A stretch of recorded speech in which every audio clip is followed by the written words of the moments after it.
আসসালামু আলাইকুম ওরহমতুল্লাহি ওবরাকাতু। কিছু ছোট ছোট হাদিস বলবো, মন দিয়ে শোনার চেষ্টা করবেন এবং অপরকে শোনার চেষ্টা করে দেবেন, শেয়ার করে দেবেন। রাসূল সাল্লাল্লাহু আলাইহি ওয়াসাল্লাম বলেছেন, যখন তোমাদের কেউ কুরবানি করার ইচ্ছে করে, সে যেন তার চুল ও নখ না কাটে। মানে কেউ যদি চুল কুরবানি করব মনে করেন, তাহলে সে যেন তার চুল ও নখ না কাটে জিলহজ মাসের চাঁদ দেখার পর থেকে।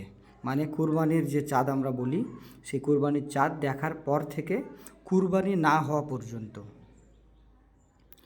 সহিহ মুসলিম হাদিস নম্বর 5013। 2 নম্বর হাদিস, রাসূল সাল্লাল্লাহু আলাইহি ওয়াসাল্লাম বলেছেন, যে ব্যক্তি প্রতিদিন 100 বার সুবহান আল্লাহি ও বিহামদিহি বলবে, তার গুনাহগুলো ক্ষমা করে দেওয়া হবে, তা সমুদ্র ফেনা পরিমাণ হলেও।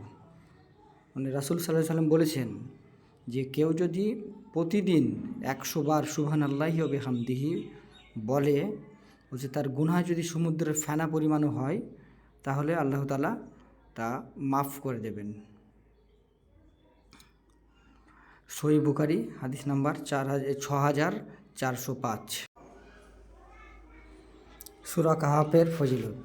3 নম্বর, রাসূল সাল্লাল্লাহু আলাইহি সাল্লাম বলেছেন, যে ব্যক্তি জুম্মার দিন সূরা আল কাহাফ পড়বে, তার ঈমানের নূর এ জুম্মা হতে আগামী জুম্মা পর্যন্ত চমকাতে থাকবে। মিশকাত 2175। তো জুম্মার দিনে সূরা কাহাফ বেশি বেশি পড়ার চেষ্টা করতে হবে।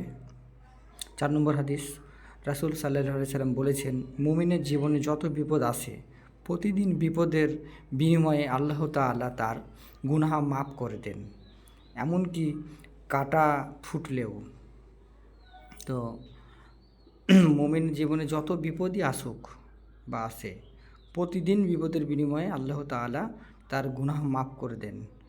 সেক্ষেত্রে আমাদের জীবনে যদি কোনো বিপদ আসে, হতাশ হওয়া যাবে না। আল্লাহ তাআলা কেন আমার এত বিপদ হচ্ছে, আমরা বহু লোক আছি হতাশ হয়ে যাই, কেন বিপদ আসবে এত, কেন আসলো, আমারই কেন আসলো, আমার সাথে কেন এরকম হচ্ছে। তো এরকম ভাবা যাবে না, কারণ রাসূল সাল্লাল্লাহু আলাইহি সাল্লাম বলেছেন যে এমনকি তার একটা কাটা ফুটলেও তার বিনিময়ে আল্লাহ তাআলা তার গুনাহ মাফ করে দেন। সহিহ বুখারী 5640। 5 নম্বর হাদিস, যে ব্যক্তি নিয়মিত ফজরের সালাত আদায় করবে, সে কখনোই জাহান্নামে প্রবেশ করবে না। আজ ফজরের সালাত ভেরি ইম্পর্টেন্ট সালাত। আমরা এই ফজরের সালাত আমাদের সকলকে জামাতের সাথে পড়া প্রয়োজন এবং জামাতের সাথে আমাদের সকলকে পড়তে হবে, কারণ ফজরের সালাত যে আদায় করবে, সে জাহান্নামে কোনো দিন প্রবেশ করবে না। বুখারী শরীফ, সহিহ বুখারী 634 নম্বর হাদিস। আল্লাহ তাআলা বলেন, যদি আল্লাহর কাছে দুনিয়ার মূল্য মাছির একটি পাখার সমমূল্য পরিমাণ হতো, তাহলে তিনি কোনো কাফিরদের দুনিয়াতে এক ঢোক পানিও পান করাতেন না। তো আল্লাহর কাছে দুনিয়ার একটা মাছির ডানার মূল্যও নেই, আর আমরা দুনিয়া আমার করে ব্যস্ত। তো মিশকাতুল মাসবি, মিশকাত 5177 নম্বর হাদিস। রাসূল সাল্লাল্লাহু আলাইহি সাল্লাম বলেন, যদি তোমরা আল্লাহর ওপর যথাযথ ভরসা করো, তাহলে তিনি তোমাদের রিজিক দেবেন, যেমন পাখিদের রিজিক দেন। তারা সকালে খালি পেটে বের হয় এবং সন্ধ্যায় পেট ভরে ফিরে আসে। তো আল্লাহকে যথাযথ ভরসা করতে হবে। আমরা আল্লাহকে ভরসা করি না, আমরা কাজকে ভরসা করি। পরিপূর্ণভাবে আল্লাহ তাআলাকে ভরসা করলে আল্লাহ তাআলা বলছেন যে তারা সকালে খালি পেটে যেমন পাখিরা বেরিয়ে যায়, সন্ধ্যাবেলায় পেট ভরে ফিরে আসে, ঠিক আমি মানুষকেও ওইভাবেই তার রিজিক দিই। তো আমাদেরকে পরিপূর্ণভাবে আল্লাহকে ভরসা করতে হবে। আরেকটি হাদিস, রাসূল সাল্লাল্লাহু আলাইহি সাল্লাম বলেছেন, সেই ব্যক্তির জন্য ধ্বংস নিশ্চিত যে মানুষকে হাসানোর জন্য মিথ্যা কথা বলে। কত ভয়ঙ্কর একটি হাদিস। আল্লাহ রাসূল বলছেন যে সেই ব্যক্তির জন্য ধ্বংস যে মানুষকে হাসানোর জন্য মিথ্যে বলে। আমরা মানুষকে হাসানোর জন্য অনেক মিথ্যে কথা বলি, অনেক মিথ্যের সাহারা নেই। তিরমিজি শরীফের হাদিস নাম্বার 2315। তো কাউকে হাসানোর জন্য মিথ্যের সাহারা নেওয়া যাবে না, কাউকে হাসানোর জন্য মিথ্যে কথা বলা যাবে না, মিথ্যে থেকে আমাদেরকে বিরত থাকতে হবে। আরেকটি হাদিস হযরত আয়েশা রাদিয়াল্লাহু তাআলা আনহা হতে বর্ণিত, তিনি বলেন, রাসূল সাল্লাল্লাহু আলাইহি সাল্লামকে আমি কখনো অট্ট হাসি দিতে দেখিনি, যাতে তার মুখ গহ্বর প্রকাশ পায়। সাধারণত তিনি মুচকি হাসি দিতেন। আজ আমরা হাসি, এমন হাসি যে হাসি অট্ট হাসি, হাউ মাউ করে আমরা হাসি। অথচ আল্লাহ রসুল সাল্লাল্লাহু আলাইহি সাল্লাম কোনো দিন অট্ট হাসি দিতেন না, তিনি হাসতেন কিন্তু মুচকি হাসি। তো আমাদের সকলকে মুচকি হাসি দিতে হবে, আল্লাহ রসুলের সুন্নত পালন করতে হবে। আল্লাহ রসুল আরও এক হাদিসে বলছেন যে আমি যা জানি তোমরা যদি তা জানতে, তাহলে বেশি বেশি হাসতে না, বেশি বেশি কান্না করতে। সহিহ বুখারী 4828 নম্বর হাদিস। এই হাদিসটি যেটা বললাম এটা হচ্ছে অট্ট হাসি দিতে আল্লাহ রসুল নিষেধ করেছেন, এটার হাদিস নাম্বার।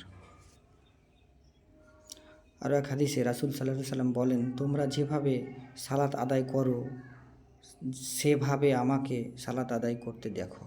তোমরা সেভাবে সালাত আদায় করো যেভাবে আমাকে সালাত আদায় করতে দেখো। আল্লাহ রসুল এখানে বলেছেন যে তোমরা আমাকে যেভাবে সালাত আদায় করতে দেখেছো সেইভাবে সালাত আদায় করো।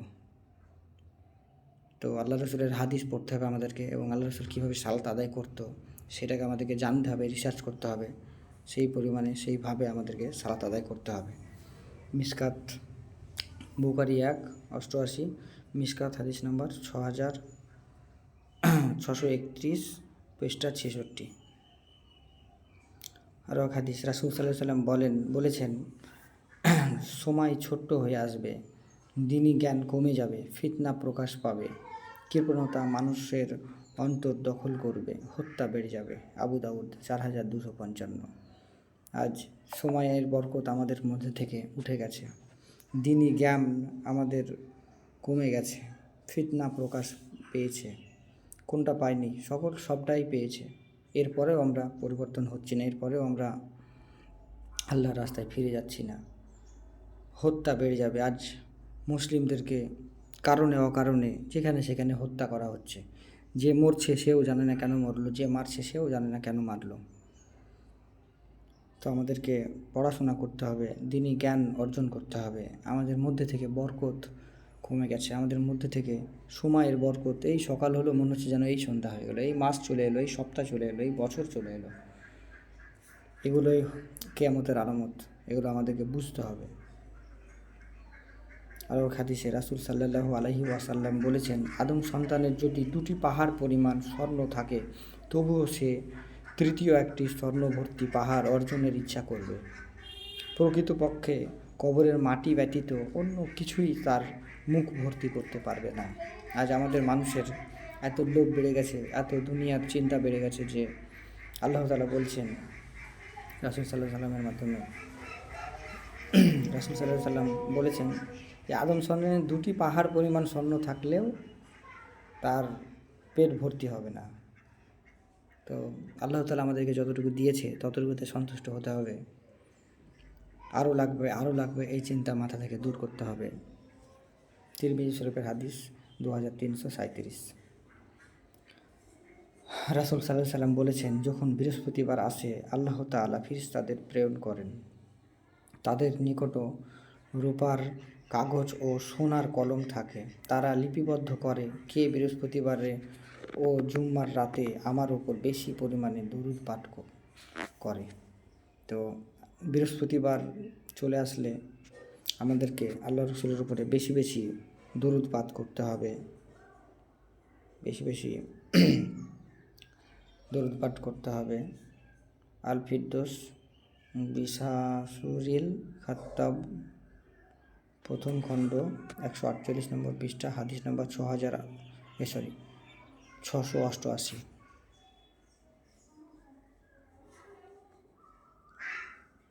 আসসালামু আলাইকুম রহমতুল্লাহ। এই যে হাদিসগুলো পড়লাম,